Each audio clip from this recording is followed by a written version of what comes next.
पूजनीय डॉक्टर बाबासाहेब आंबेडकर यांच्या प्रतिमेला माझा कोटी कोटी कोटी प्रणाम।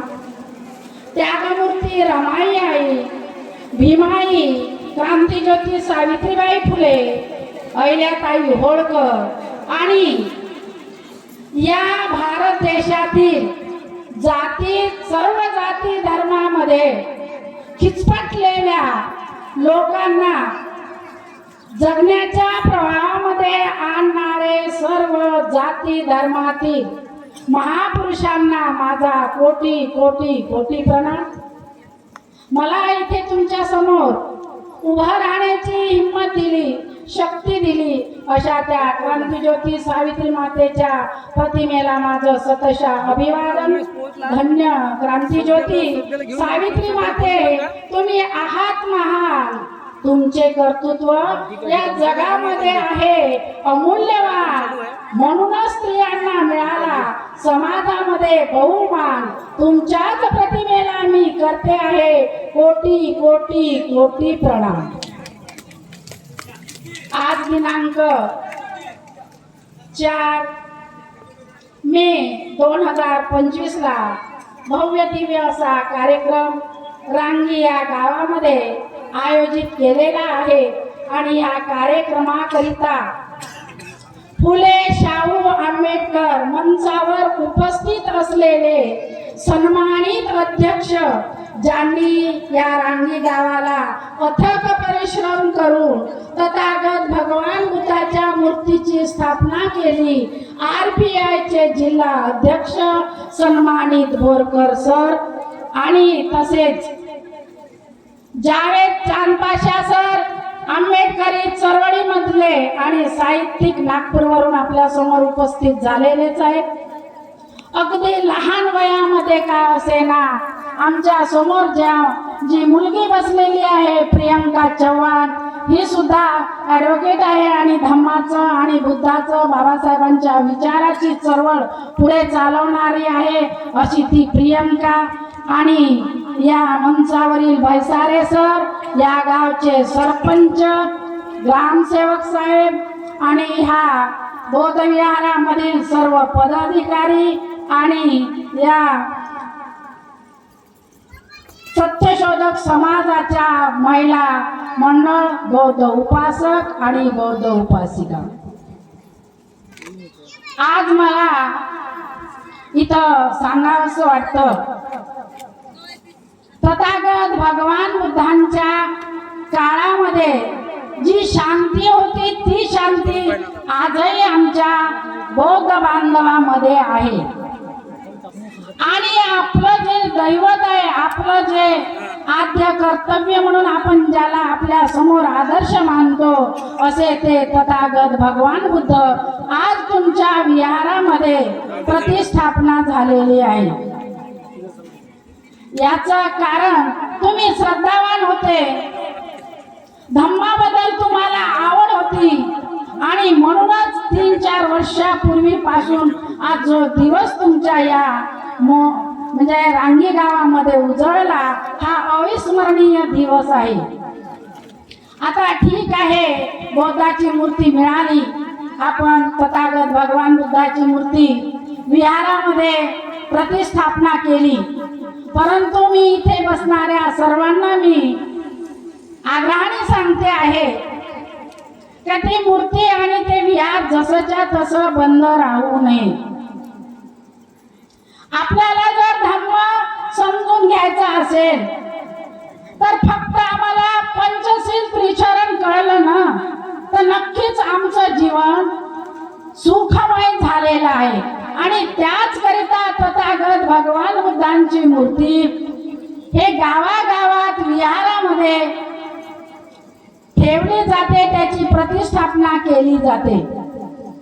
एक वेळ ठरवली पाहिजे सायंकाळची आमच्या महिला भगिनींनी आणि त्या वेळेमध्ये वंदना घेतली पाहिजे। छोट्या मुलांना रविवारची सुट्टी असते, त्यांना एक शिबिर सारखं या गावामध्ये जो शिकलेला मुलगा असेल, मुलगी असेल, बाई असेल, तिने वेळात वेळ काढून त्यांना पंचशिलेचं माहिती दिली पाहिजे। अन्यथा मानली आम्हाला उत्साह आहे 3 वर्षानंतर भेटली, याच्यावरच आम्ही राहू नये. आम्ही काहीतरी शिकलो पाहिजे म्हणून आम्ही आदर्श ठेवतो. बाबासाहेब म्हणतात ना, आणि मला 14 एप्रिलला डीजे, मोठे मोठे तोरण, लखलखाट प्रकाश घेऊन नाचू नका, तर मला डोक्यावर घेऊन नाचण्यापेक्षा मला डोक्यामध्ये घ्या. आणि म्हणूनच बाबासाहेब पण सांगतात, बाबासाहेबांनी हा रास पावलेला बौद्ध धर्म मिळाला असेल तर आम्हाला डॉक्टर बाबासाहेब आंबेडकरांच्याच कडून मिळाला, नाहीतर या देशामध्ये हा रास पावलेला एक बौद्ध धर्म होता. परंतु तथागत भगवान बुद्ध सुद्धा म्हणतात, सत्य लपत नाही. आणि खरोखरच सत्य लपलं नाही. आणि आज खेड्या पाड्यामध्ये आंबेडकरी चळवळ, बौद्ध धर्माचं शिकवण ही जोमाने सुरू आहे. तर तोच प्रकार म्हणून या रांगी गावामध्ये सुद्धा झालेला आहे. मी इथे वेळेचं भान ठेवून बोलतो आहे. मंचावर बरेचसे आमचे वक्ते बसलेले आहेत. तथागत भगवान बुद्धांचा विजय असो म्हणू नये. तथागत भगवान बुद्ध हे या विश्वातील पहिले शांतीचे अग्रदूत आहेत, शास्त्रज्ञ आहेत. आणि त्यांचा विजय आम्ही तुम्ही करू शकत नाही. म्हणून तथागत भगवान बुद्धांची म्हटलं का आपण काय म्हटलं पाहिजे, करुणा असो. डॉक्टर बाबासाहेब आंबेडकरांचा विजय असो, बरोबर आहे. परंतु तथागत भगवान बुद्धांची करुणा असो असं आपण म्हणायचं. विजय त्यांनी स्वतःचा विजय स्वतः मिळवलेला आहे. या विश्वामध्ये ते एकमेव पहिले शास्त्रज्ञ आहेत. आता तुम्हाला मी एक गोष्ट सांगते आणि मी पण बंद करते, कारण माझंच मी बोलत बसली तर बाकीच्यांना वेळ मिळणार नाही. धम्म समजून घ्यायचा असेल ना, पाळायचा असेल तर धम्माची खरी आणि खरी गरज श्रीमंतापेक्षा गरिबांना आहे. याचं कारण श्रीमंताच्या त्याचा जर पगार 50,000 असेल आणि त्याचे महिन्याचे 5,000 त्याच्या व्यसनामध्ये गेले असेल तरी त्याचं 5,000नं काही होत नाही. परंतु जे रोजीरोटी कमावणारे असेल, 200 रुपये कमावत असेल आणि 100 रुपये त्याच्या व्यसनात जात असेल, दारूमध्ये, गुटख्यामध्ये, तर त्याच्या घरी झगडा होईल, भांडण होईल. आणि त्यामुळे धम्म जर समजला ना तर तो 200 रुपये कमावले तो त्या परिवारामध्येच नाही.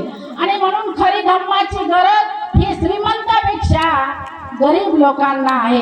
धम्म समजून घेणं हा गरिबांचा नितांत गरज आहे. श्रीमंतांनी तर समजलंच पाहिजे, परंतु गरिबाने अगदी जवळून समजून घेतलं पाहिजे. दुसरी गोष्ट सांगायची झाली तर आता आमच्या 14 एप्रिलला ठिकठिकाणी बँड बाजे डीजेच्या तालासुरावर एकच दिवस बाबासाहेबाला डोक्यावर घेऊन नाचले. आज प्रत्येक विहारामध्ये मी शोकांतिका सांगते आहे. आपल्या बौद्ध उपासिका आणि बौद्ध उपासक सुद्धा जात नाही. बाबासाहेब म्हटले होते, अरे तुम्हाला वेळ मिळत नाही ना, मान्य आहे. तुम्हाला रविवारची वेळ मिळते, आपल्या कुटुंबासहित जाऊन बौद्ध विहारामध्ये विचार विनिमय करा. असं एकमेव आपल्याला गावामध्ये बौद्ध विहार आहे. परंतु रविवारी सुद्धा आम्ही लोक दिसत नाही. बाबासाहेबांनी सांगितलं, शिका, संघटित व्हा आणि संघर्ष करा. आम्ही शिकलो. एक मंत्र खूप मोठा घेतला आमच्या लोकांनी. सुपर क्लास 1 अधिकारी पण झालेले आहेत आमचे लोक. आणि आम्ही मागे वळून बघितलंच नाही, कारण आम्ही आमचा परिवारच बघितलेला आहे. एका लहानशा खेड्यामधून तो IPS अधिकारी, IAS अधिकारी झाला असेल तरी तो तिकडचीच बायको पाहून तो तिकडेच सुखी आहे. त्यांनी मागे वळून आपल्या खेड्याकडे पाहिलं नाही. आणि म्हणून आजही आमच्या समाजामध्ये बरेचसे घटक हे शिक्षणापासून वंचित आहेतच. तुम्ही म्हणा ठीक आहे, हा गडचिरोली जवळचा भाग आहे, इथे नसेल, पण मी ज्या अतिदुर्गम भागामध्ये नोकरी केली त्या भागामध्ये आजही शिक्षणाचा अभाव कमीच आहे. आणि म्हणून शिक्षण हे वाघिणीचं दूध आहे ना.